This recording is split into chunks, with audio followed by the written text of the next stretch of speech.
Okay, hello everyone. Just waiting for people to come. So, today I'm talking about obsessions of a booktuber. So, this will be interesting, won't it? Oh, Matilda Gothica is here. Hello, how are you? It's good to see someone right at the beginning. Just moving some things around here.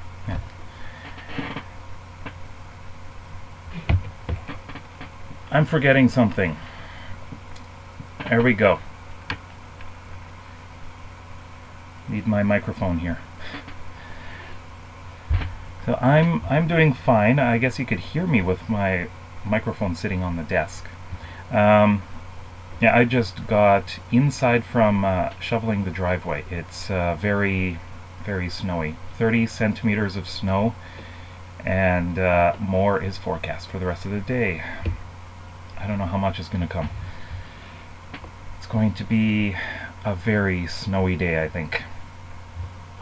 So, actually, I'll just look at the forecast. Right now, it's minus 12. It doesn't feel like that. But it looks like snow for most of the day up until midnight. And then a few days of no snow. So, I'm hoping that it's not too much, because I already shoveled and I don't want to shovel again.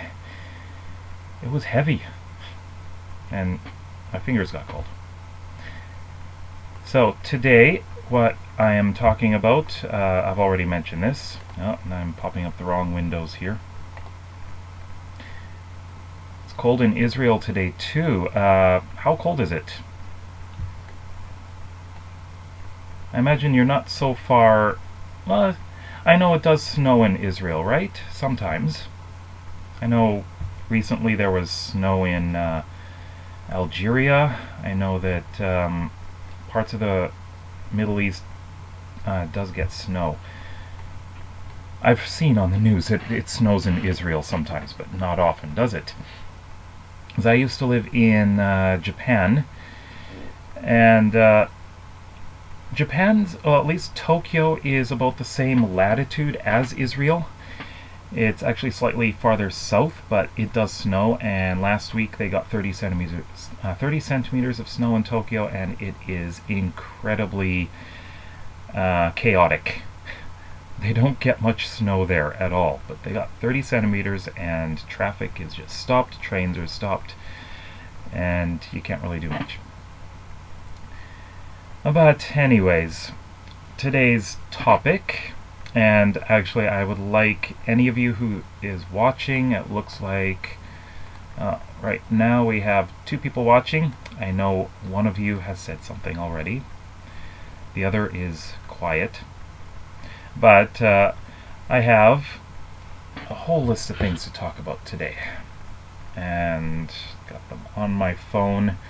And these topics, I'm going to just start off with books. Of course, booktubers are obsessed about books. Why would we be I can't talk. I really can't talk. Why would we be making videos about books? I know I make videos about books. I should be making more. But been a little busy, especially this week, because preparing for my daughter's birthday, which was yesterday, and her birthday party is going to be tomorrow. But for those of you who know exactly what I'm reading, oh, Fading Intimacy, hello from Germany. Oh, Germany. I'm a quarter German. Love to go to Germany. So today, first thing I'd like to talk about is what I love to read. I love to read fantasy and science fiction. I have several authors that I am absolutely obsessed about. I love world building, so I love worlds in fantasy and science fiction that have been extensively created. Now, fantasy is great for this. Science fiction is really good. If I could mention one science fiction series that has great world building, that would be the Hyperion Cantos by Dan Simmons. There's so many worlds in that series. They're just incredible. I absolutely love some of the worlds. Like the ice world was a lot of fun. But so was Hyperion. It was very interesting. But in fantasy, there are so many series or so many worlds that I love to just get myself into. And number one, I would say, is Malazan, Book of the Fallen. The world of Malazan. Actually, Malazan is an empire in the world. It's not the actual world name. But that world was created by the author, Steven Erikson, as well as Ian C. Esselmont, who's also writing in that world.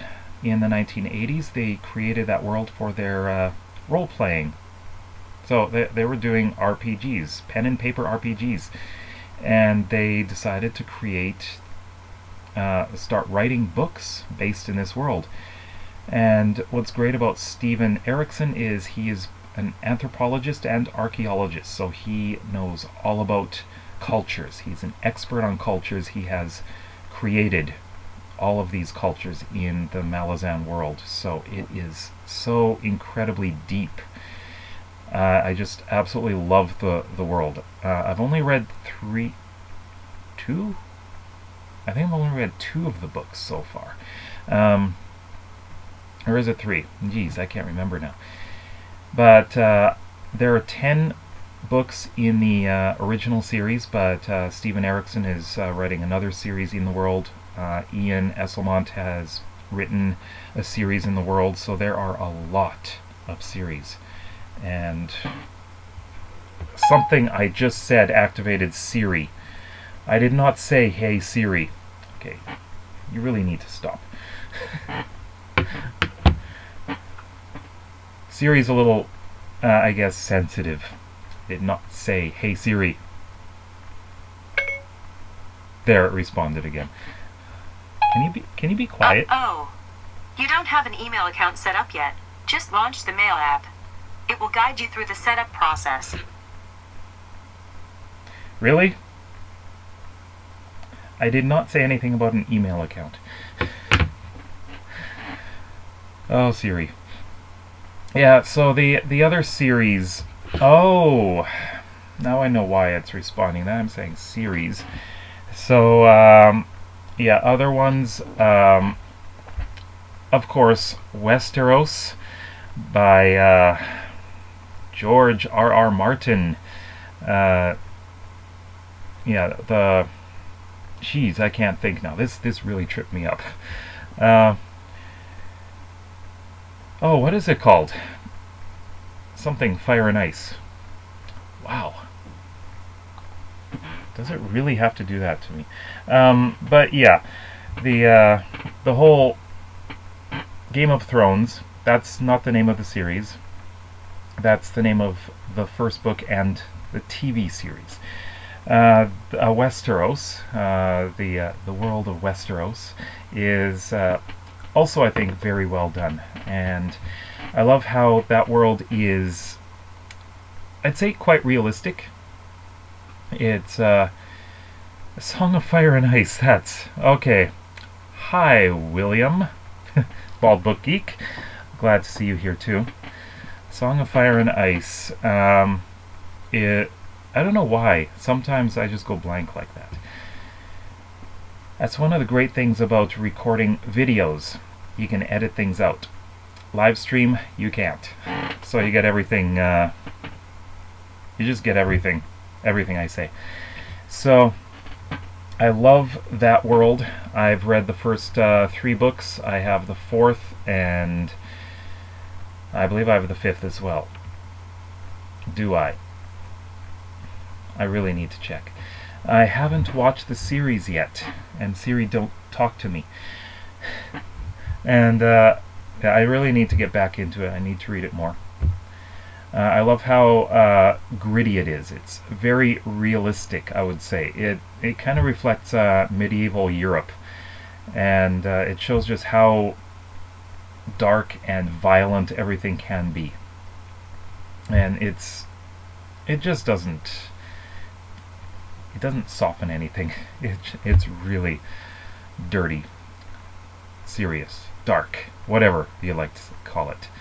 Another one is the series that really got me into fantasy. Actually, the world that did is Middle-earth. I first started reading The Hobbit when I was in junior high school, and I absolutely loved it. And then Lord of the Rings I read in the 21st century. I didn't read it until around 2002. Kind of late, don't you think? But I love that world. And then I read The Silmarillion, which goes into the history of Middle-earth as well as everything before it. And I just found that book absolutely fascinating. It's one of my favorite books. It's also my #1 viewed review on my channel. It's I think it has around getting close to 500 views. So it's a really good book. For some people it might be confusing, a bit dry, but I just find it fascinating. Another one that people say, some people call fantasy, but I call it science fiction, because I started reading it from the chronological start, and that is The World of Pern by Anne McCaffrey.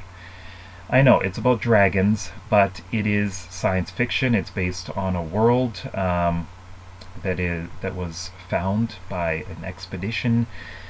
It was traveled to by spacecraft. They established a colony there, and then everything became, well, I should say it's low resource worlds, so they can't really support their high technology society, so they had to revert to a more agrarian culture. And I just find that series fascinating. There's so many books in it. I absolutely love it. I'd say it's one of my comfort reads, and I highly recommend it. You can start reading it from the beginning. The beginning meaning chronologically, which is Dragon's Dawn, or you can start reading it from the first book written, which is Dragonflight. Yeah, they are great books. I absolutely love the whole series. And then the other one, I would say that this author has been accused of copying Tolkien, and that is Terry Brooks' Shannara series. I know some people say Shannara. That's what they say in the TV series, but Terry Brooks, he says it's pronounced Shannara. I have seen a few of his talks, and he calls it Shannara. That world is future. It's in the future. The Word and Void series that he has written is basically a prequel, and that continues on in the Genesis of Shannara, and it continues on. Yeah, I haven't read Genesis of Shannara yet. I have it, but I really should read it. And that chronicles the change from modern world into the world of Shannara, or the Four Lands, I should say, which I'm really looking forward to seeing. I've read most of the books after that, chronologically, but you can start reading it from The Sword of Shannara if you like, which I did. I was reading this series in published order rather than chronological. And your favorite fantasy books so far are Nevernight books, and it's part 2, Godgrave, worth picking up. Nevernight, yeah, I have not read that myself. One other series, my sister has the entire series, is Forgotten Realms. It's in the Forgotten Realms series, but she has all of the R.A. Salvatore books. I've read the first. What was it? It's the one that it's called Icewind Dale. I've read Icewind Dale, and I've started the Dark Elf trilogy. I've read the first book of that, and she has pretty much the entire series, so I'm gonna get into that. My sister loves reading fantasy as well, so we have a lot in common as far as reading books.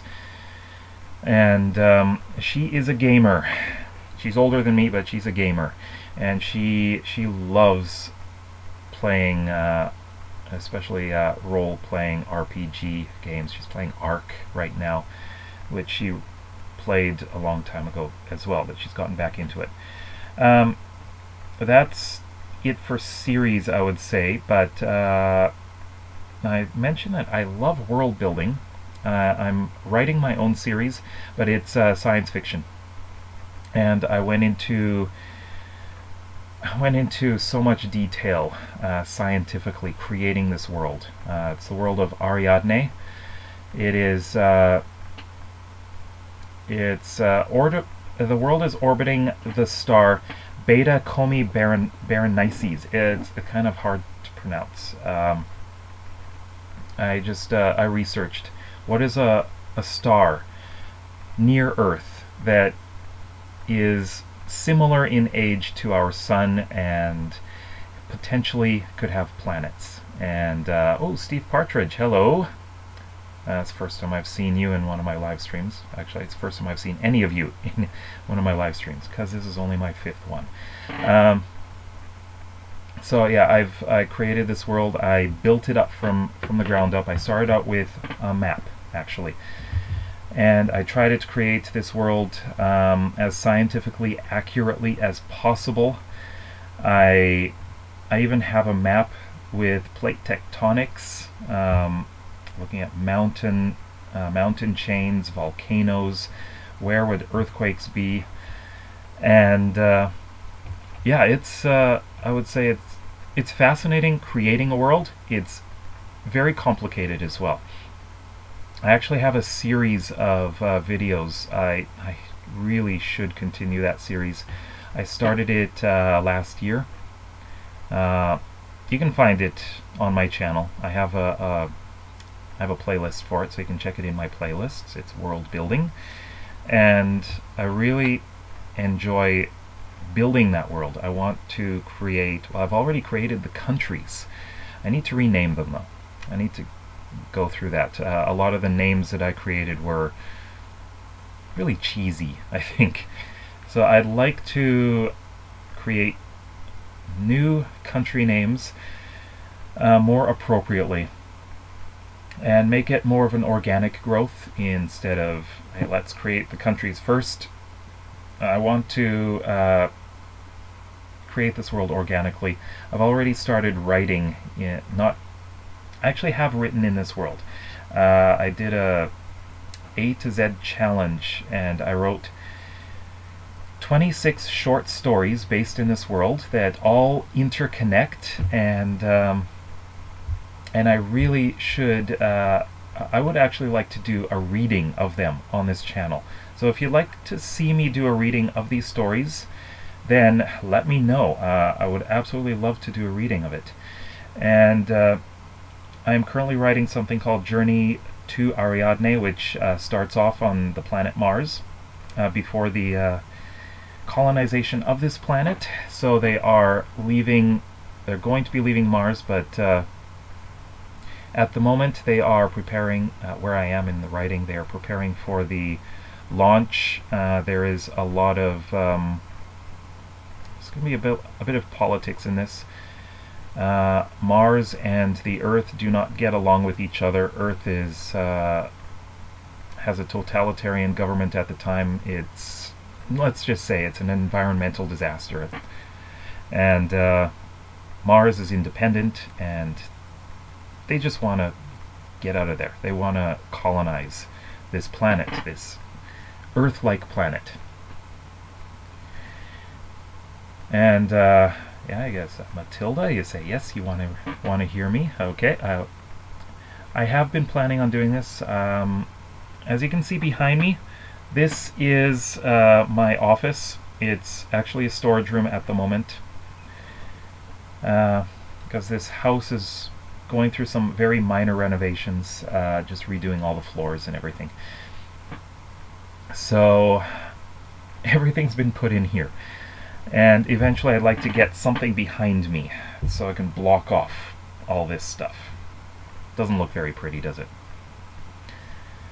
Yeah, so I would like to do a reading of these stories. They're actually quite short, so I don't think I'd do one at a time. I'd like to get maybe, I could do one at a time. I could talk about the development of the story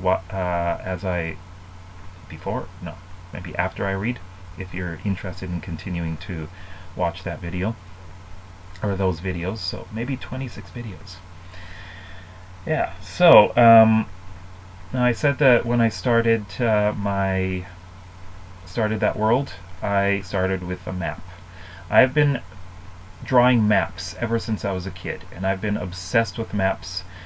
I guess it really started off when I was reading the encyclopedia when I was about 7 years old. And my blog's name is I Read Encyclopedias for Fun. And that's true. I absolutely loved reading encyclopedias. These days I read Wikipedia. And the maps in the encyclopedias just fascinated me. And I read all of the country profiles, and I love geography, basically. And one of the YouTube channels that I love watching is Geography Now. If you've heard of that, he has, I think 800,000 subscribers now, and he's going through every single country in the world. Last country he did was Kyrgyzstan. And will I ever do a video where I show how to draw one? Yes, I am. Actually, that's the next stage, the next few videos in my world building series that I will be doing. And drawing the map is complicated, so there will be several videos. I'll be doing one about physical geography, about plate tectonics, biomes, things like that. So you'll be seeing a lot about that. And I'll probably be having a lot of fun with that. Although I'm not sure how I'm going to be doing the graphics part of it. I would love to digitize my maps. They're all on paper right now, and trying to take a picture of those maps looks terrible. You can't really see anything because they're all done in pencil. And the first map I created back in the year 2000. It's an 18-year-old map, so it's slightly faded. The paper has turned yellow. I really do need to get this done, because eventually I would like to have all my resources, all of my country profiles, maps, and everything on my official author's website, which I have not updated in a very long time. And that's actually a very easy one to find. It's jdarcher.wordpress.com. You can actually find the parts of Journey to Ariadne that I've written so far on there, so you can actually read part of it. Scan them as high DPI as you can. Yeah, actually I'm thinking I'm going to be making new maps, and I'd like to trace them with pen, and then I will scan them. And I should say that I don't have just one piece of paper. I created a transparency with a grid on it, and I mapped out this world in 4x4, 16 sheets of paper. So I have a large map of it, which I eventually would love to just put up on a wall. And I will also be doing maps of each country. So every single country will have its own map. And I think I have around 200 countries in this world. So yeah. I should say that the first book that I'm writing is about 6, 7, no, not that far after. It's a few years after colonization, so the colony has been established. It's still in its infancy, but there is a small city, a few tens of thousands of people live there. Yeah, to establish a colony, you need, I think I read, it's a base of around 10,000 people to be able to have a good base DNA, so you don't have much inbreeding, you know. You need to have a lot of people. But also what fascinates me about fantasy and science fiction is journeys and adventure. I love looking at the maps while I'm reading a fantasy novel and just seeing where we are. And I like imagining what the landscape is like. And I love books that have very good descriptions of the landscape, so I can imagine everything. That's one of my favorite things about fantasy. I love traveling, so which I don't do enough of. So I love going to different places. When I was in Japan, one of my hobbies was to travel by train to different train stations and then explore the area around the train station. And I just found every single place has its own personality and atmosphere, and it was a lot of fun just seeing them. And here in Edmonton we do have a train system, but it's not very extensive. They are expanding it, and once it is much bigger, I'd love to go to each neighborhood and just look around. But I find that this city is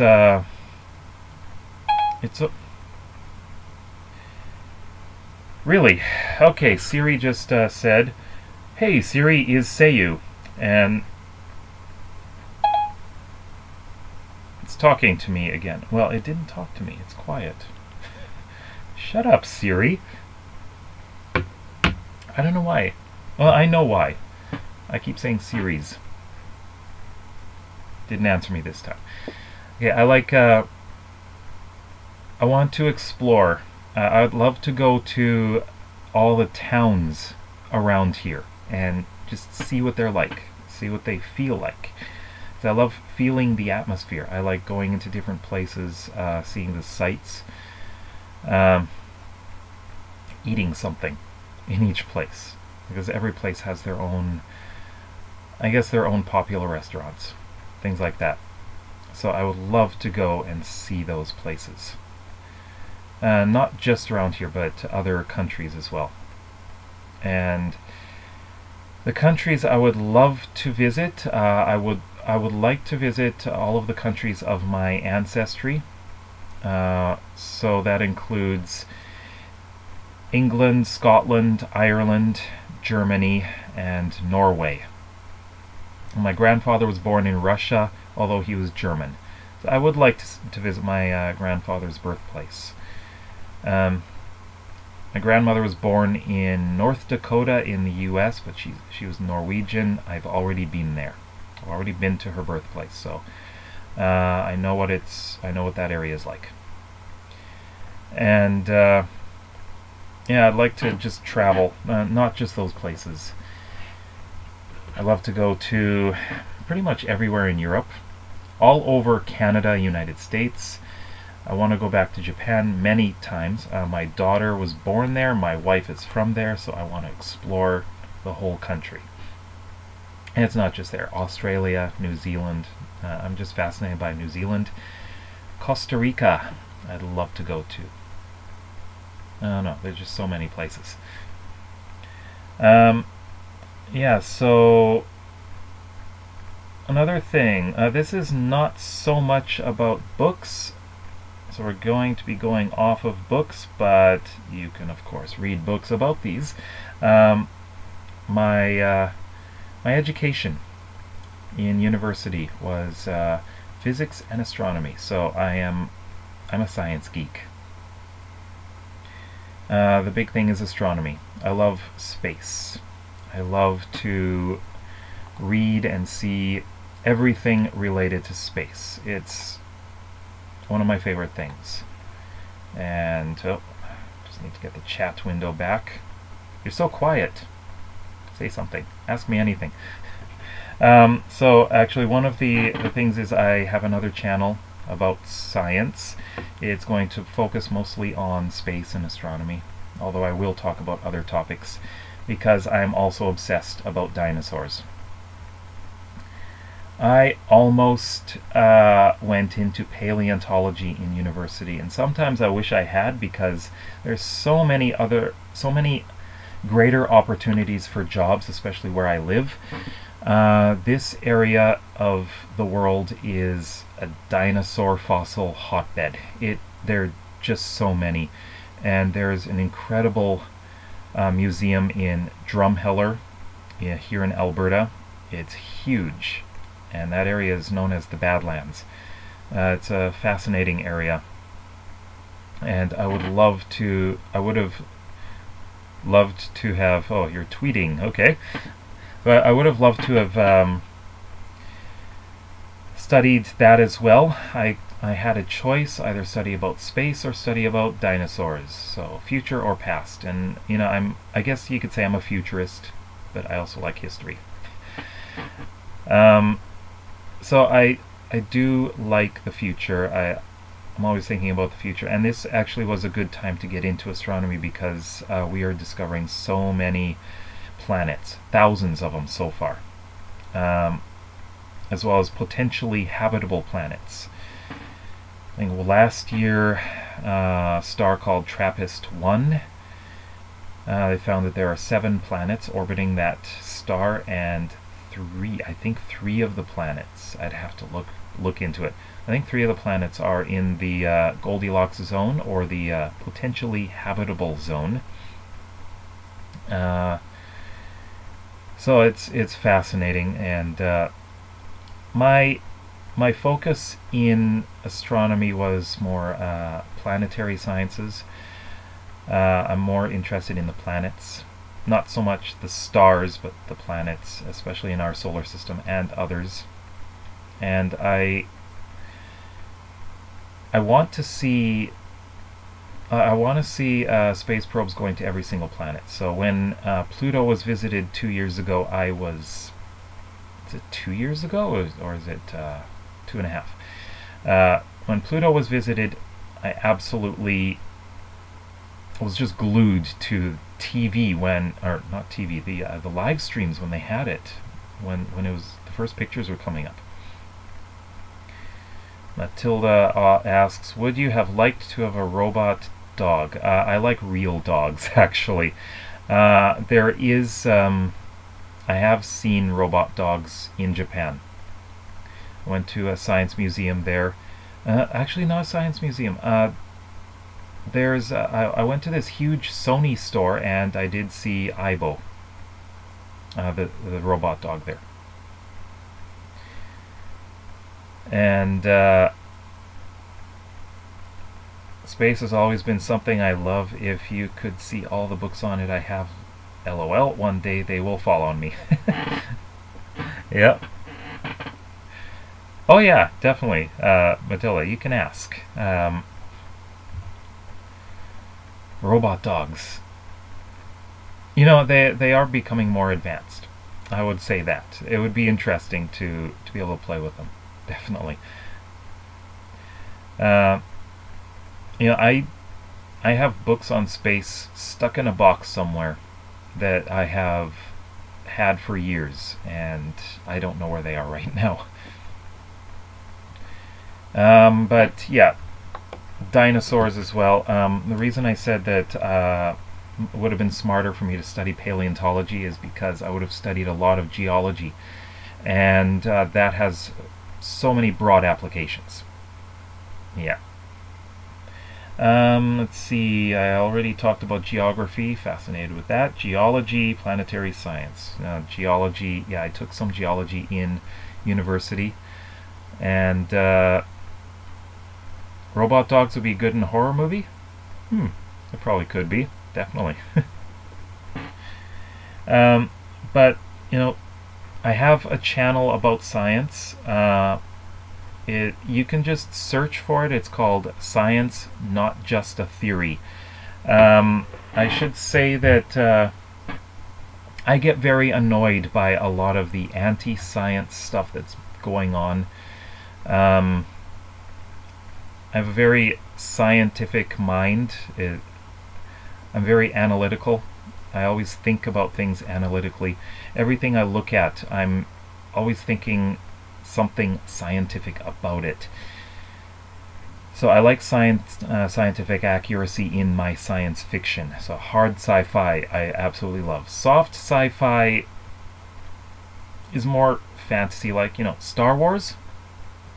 I think Star Wars is fantasy. It's not science fiction. There's absolutely nothing in it that makes me think that it's very scientific. That's why they call it science fantasy. And yes, the flat earth people drive me nuts too. There's absolutely no evidence that the earth is flat. And yes, Columbus knew that the earth was round. And Columbus was not a hero. He was an absolute tyrant. He was a terrible person. He did not discover America.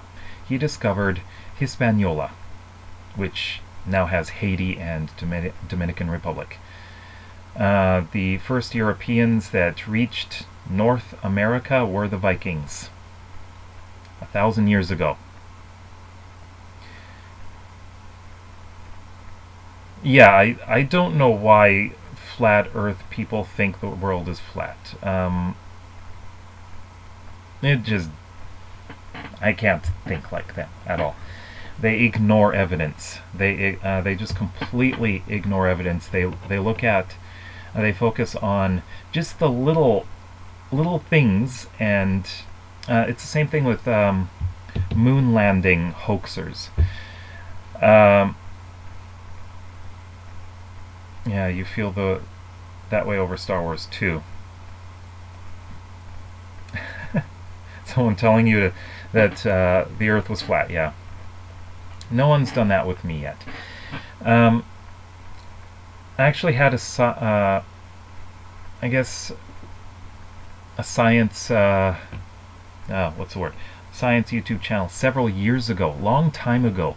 I didn't appear on screen, and it was almost like a YouTube drama, talking about all these anti-science people on YouTube. And there was this one guy who he wasn't a flat earther, but he was a young Earth creationist, and he was always talking about how the dinosaurs never existed, or they did exist, but they existed when man existed 6,000 years ago. Even though 6,000 years ago there were empires on Earth. Even before that. I mean, there were things being constructed at that time. The pyramids, for example. And, or were the pyramids?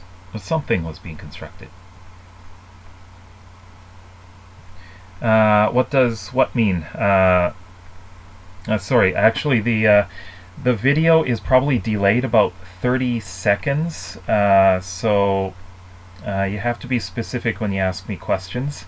What you see on video is not exactly real time. You're getting about a 30-second to 1 minute delay. Not much I can do about that. That's the way the live streams work. It actually says my live stream health right now is orange, which means it's not very healthy. I'd love it to be green, but it's not, unfortunately. And I just opened up my OBS window.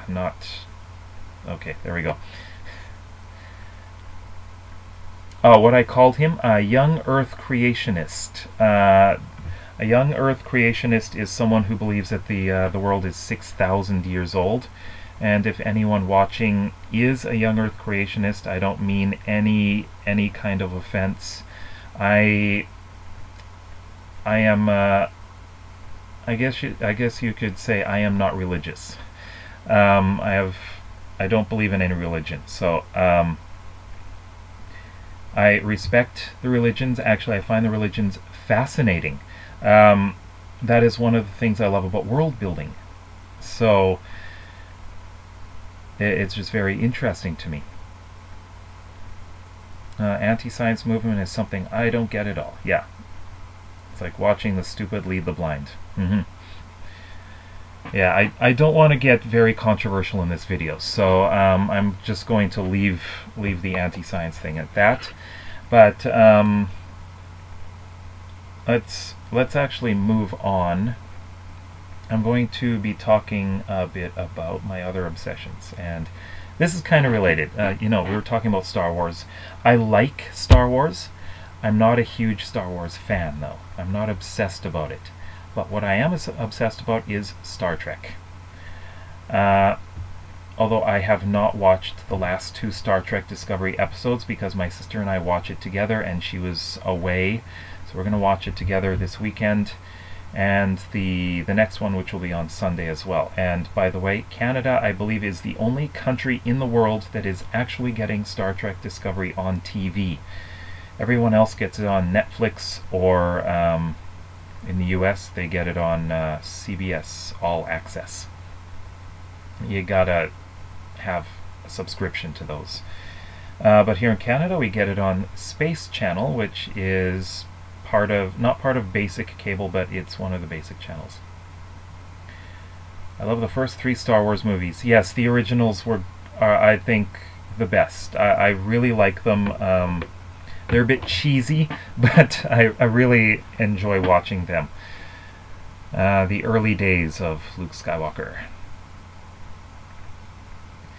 Yeah, so back in the 1980s, this may date me, but I started watching Star Trek The Next Generation on TV, became obsessed with it.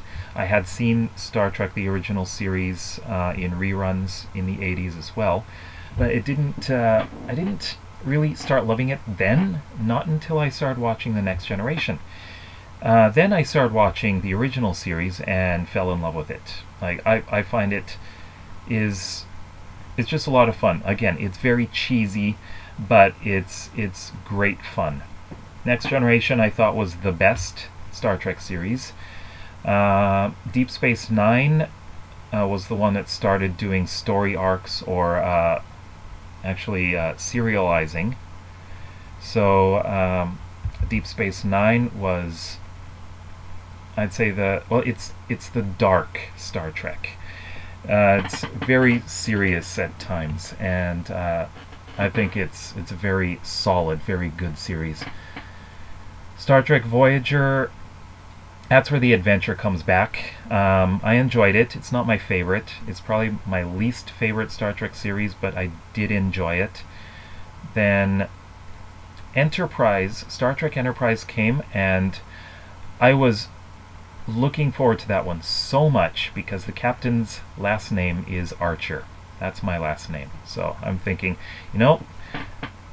that captain is my descendant.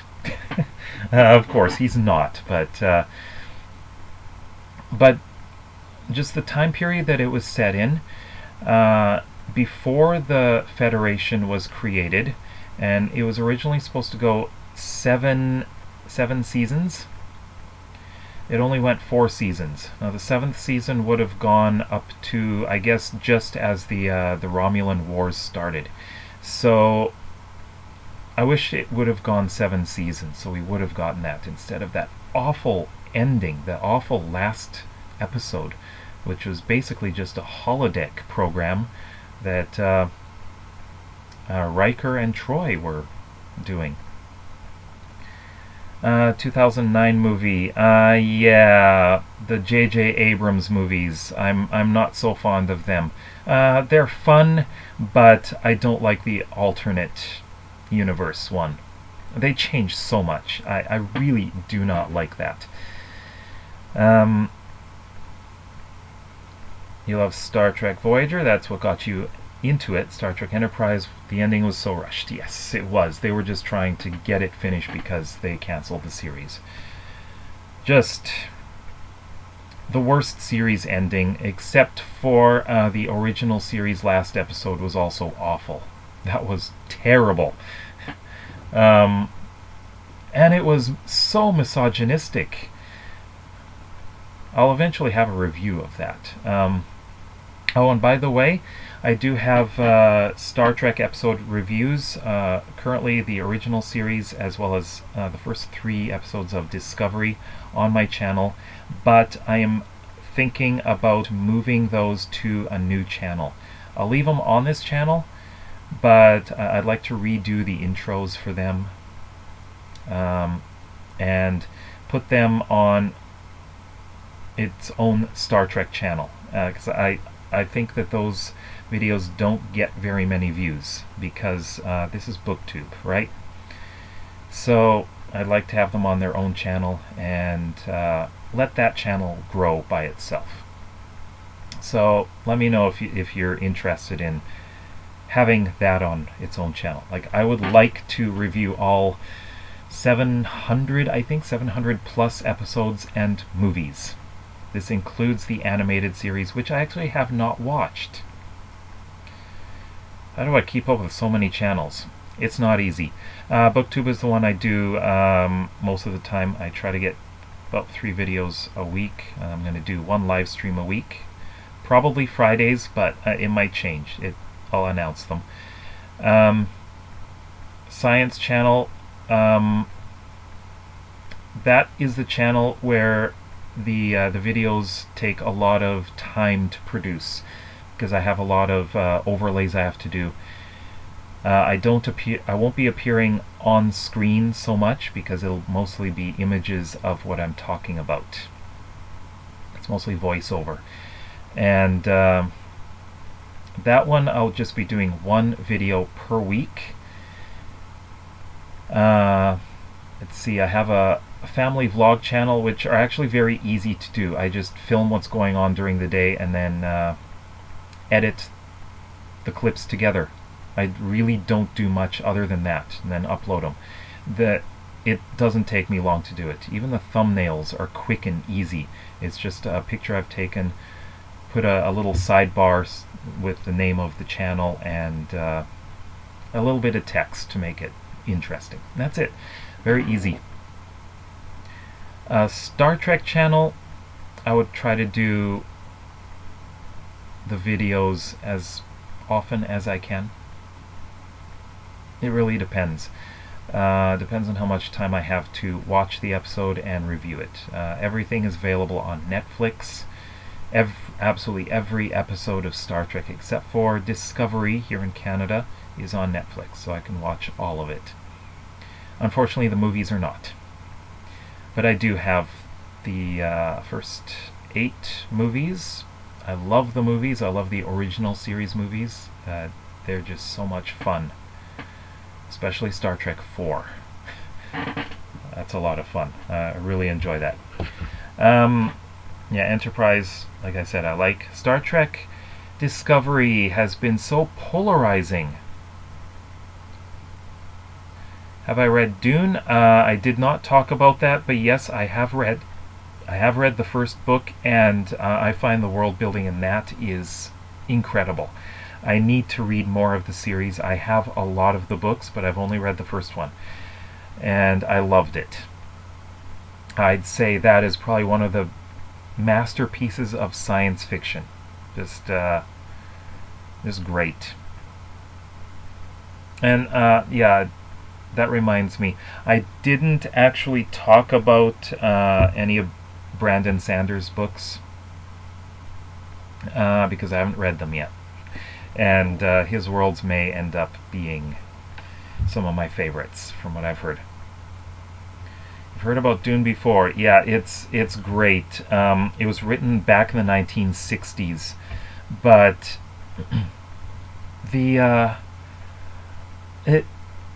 it doesn't feel like it was written in the 1960s at all. Everything in that is so relevant to today. It's just fascinating. It's just amazing how it doesn't feel dated at all. It's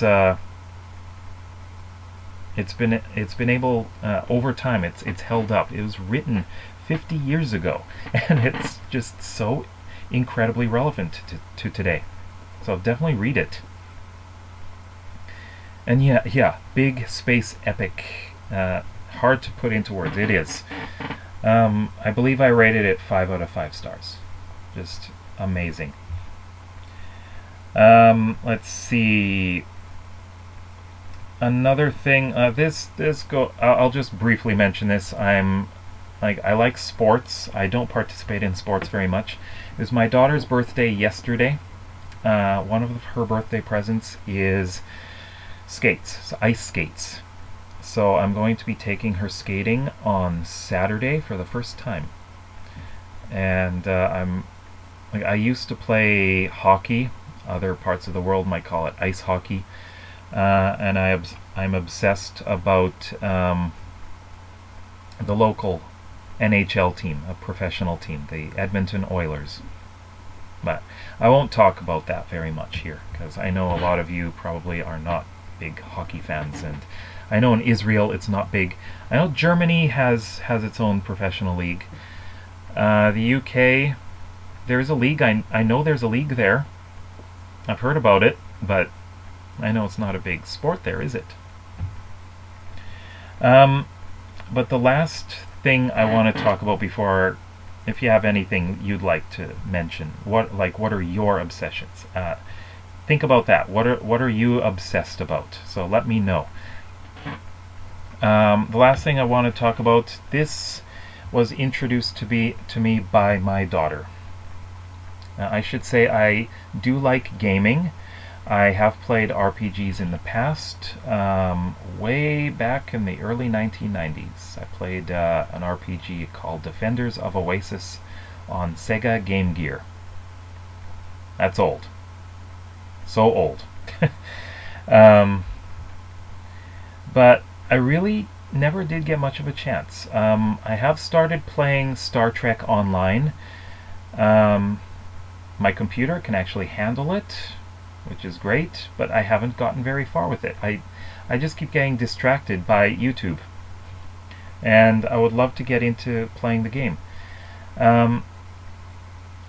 But other games that I absolutely love, SimCity 4.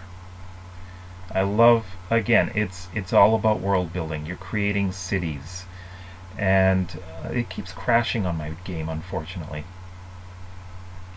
Final Fantasy games and Dragon Quest. Yeah, Dragon Quest is a big one, especially in Japan. It's so famous. Final Fantasy. We've got Final Fantasy... Which one do we have? I can't remember now. It's... A year ago, it was the most recent one. I haven't actually played it yet, and I really should, because I've been very interested in getting into Final Fantasy, but the other game that we have that I've been getting into recently because of my daughter is Minecraft. And I've been watching a gameplay of Minecraft on YouTube so much, especially this one guy I discovered only this week. His channel is Kurt J Mac. That's KurtJMac. He started a series back in 2011 called Far Lands or Bust, where he is walking in Minecraft in one direction to try to reach the Far Lands, which is it's not the edge of the world in Minecraft, but it's a world that it's a part of the world in which the world is breaking down. The mathematics in the game itself make it difficult to render the game, so everything's glitchy and weird. So he's on a journey to do that, and he started in 2011 and he's still going. He has made over 600 videos about it. That's just absolutely crazy. Matilda, I love watching video games. Yeah, it's interesting watching Let's Play games. I like watching Minecraft games right now. RPGs I don't really want to watch because I don't want to know how to finish the game. I want to discover it for myself, because part of the fun of RPGs is discovering the world yourself. Minecraft doesn't apply because whatever world you create, it's unique. Um, Final Fantasy VI. Steampunk. Yeah, that's an older one. I know. Yeah, the most recent Final Fantasy is like they're driving in a car. It's an interesting series. I know it's fantasy, but it's also steampunk and it's also science fiction. Very interesting. I know. Yeah, Minecraft is very blocky, isn't it? But I've gotten over that. In the beginning, I didn't like how Minecraft looked. I thought this is so cheesy. I just couldn't get into it. But I'm into it now, and I love the building, the construction. It's just a lot of fun. It's a survival game basically. But I play the world I'm doing right now. I just started it this week. I decided I'm going to create my own village, and then build or make paths or roads to other villages, build them, and eventually I want to get to an area where I can build a city with like a castle and everything. Make it all fantasy-like. And this is just a project to build something. It's not to play in, just build it. I will also make a world in which I'm in survival mode. In fact, if I can get a new computer, my computer cannot play Minecraft. It's not good enough. I want to actually record the games and put them up on a new YouTube channel. Yeah, me with expanding YouTube channels. I guess you can say my vlog channel is an experiment. I actually haven't uploaded many videos this month. I have been so far behind in it. And that channel is more for myself and my daughter. It's not really for the public so much. The public can watch it, but it's for memories. The science channel is because I find science education is very important, and I want people to be informed.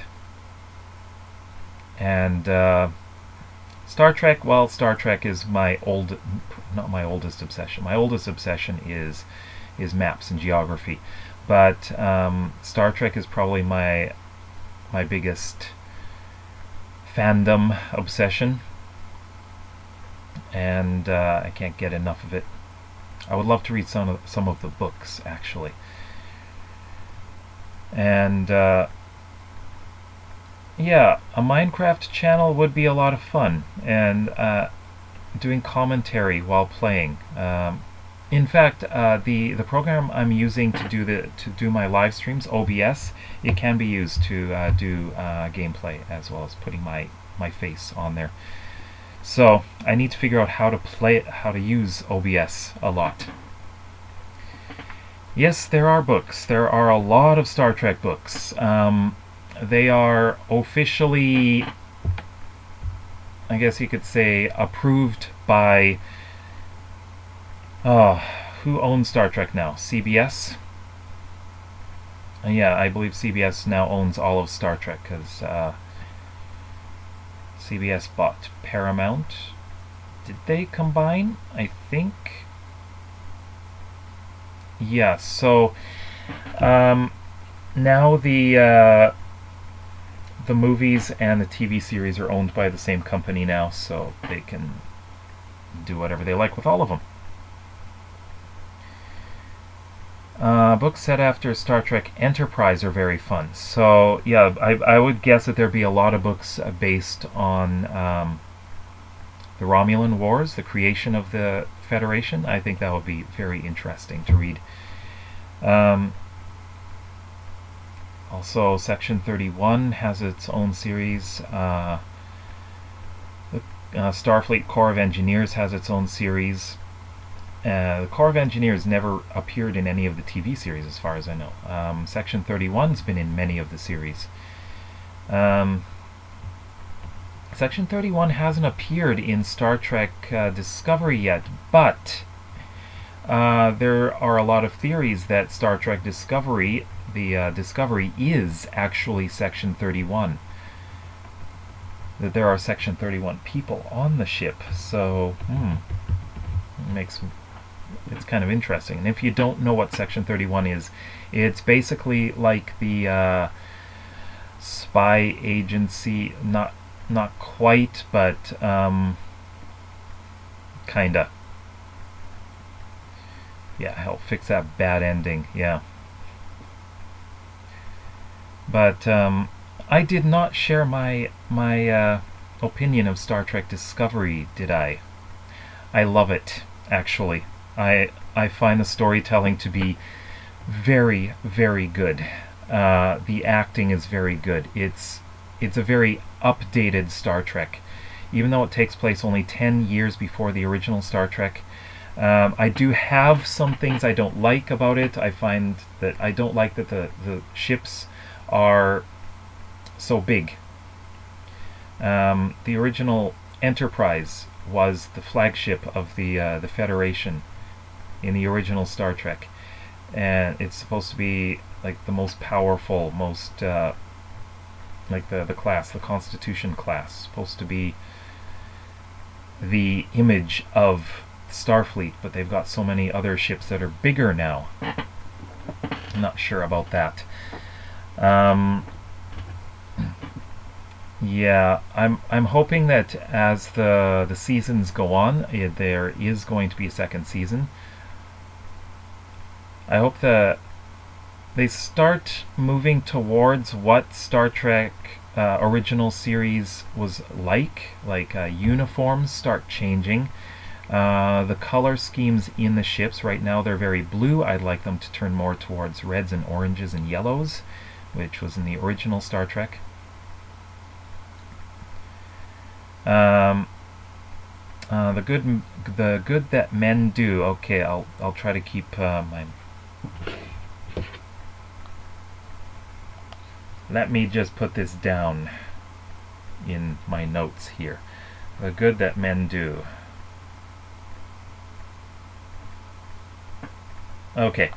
I would love it in Discovery if they run across the Enterprise and they meet Captain Pike and, of course, Spock, because the pilot episode of the original Star Trek took place around the same time as Discovery, so that would be kind of fun to see. And I like to see some of the other things. I know we see Sarek already. We've seen Mudd, younger Mudd. Well, I guess as he got older, he got goofier. He was more of an annoyance in the original Star Trek, but in Discovery, he's a bad guy. He really is. I guess he mellowed out. And no, I love some of the things that I'm seeing in Discovery. Like references. There have been references to Enterprise. Captain Archer and that. Of course, they've mentioned Spock a couple of times in Discovery. That'll be good. So, it'll be good if we get to actually see him. But I hope they don't change him much. But yeah, actually the pilot episode of the original series, the uniforms I believe were mostly blue. So Discovery's uniform colors is consistent, I would say. And I've got a twitch in my eye now. Yeah. Let's see, how long have we been going? Ooh, 1 hour. Wow. I do still have to record a video later. I need to, before I work, because I do have a job and I work today.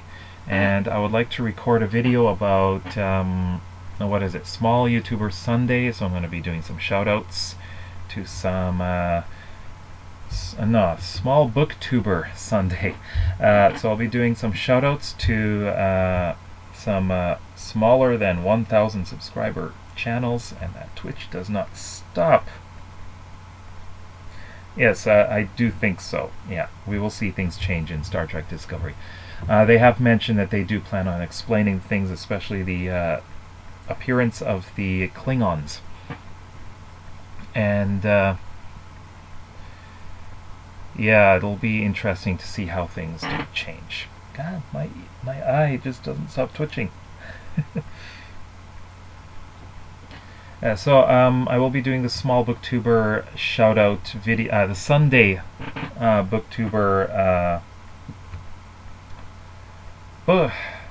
small Booktuber Sunday video, yes, which I will very much try hard to get it up on Sunday.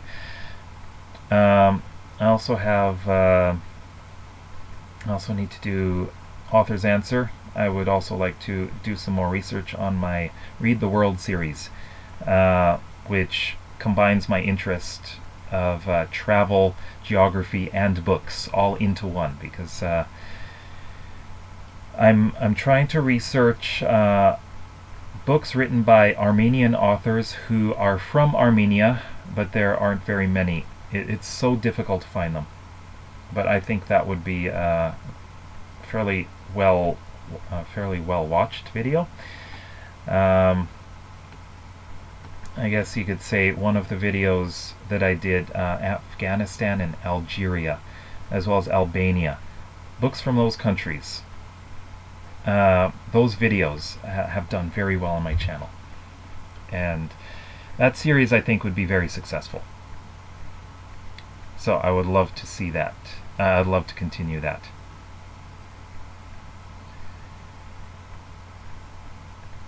Yeah, they have changed so much from the classic show to now, and like the sound of your up-and-coming video. Okay, thanks. And yeah, they have changed from the classic Trek. But of course, they're just updating it. They're not going to use the same sets. That would be so cheesy.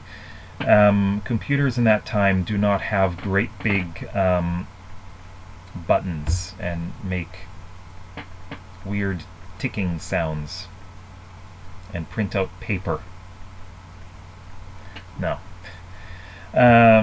I do like that they made things holographic. In the Next Generation, if you've ever seen, they show the view screen from the side or at an angle. They're showing the person from the side. So the screens in the Next Generation were holographic. They're 3D. But I don't think the visual effects that they had back then were good enough to show that. But in Discovery, they're able to show that, which is great. But anyways, I should be ending this live stream. This is probably my longest one by maybe 2 minutes so far. So I'd like to thank everyone for coming. Old sets in HD, yeah, not a good look. Oh, if you've ever heard in one of the episodes that I recently reviewed, Kirk was walking along the deck in the on the bridge, and it sounded like wood. You could hear the wood sound. They're not going to have ships made of wood.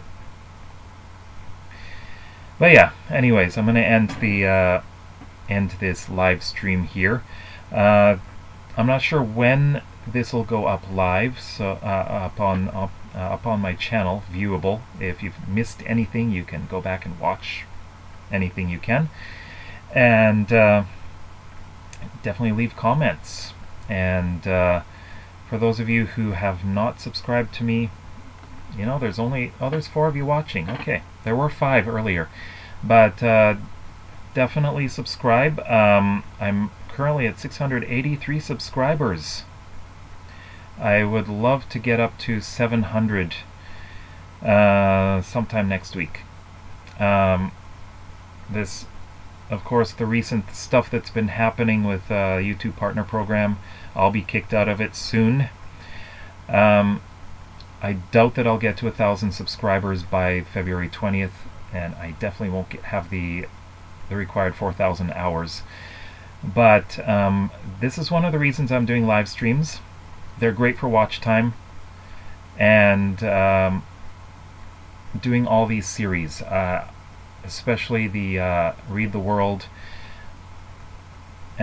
those are watched a lot. So I would love to, yeah, you're out of it by the 20th too. Yeah, you probably don't have the watch time, but you have the subscribers.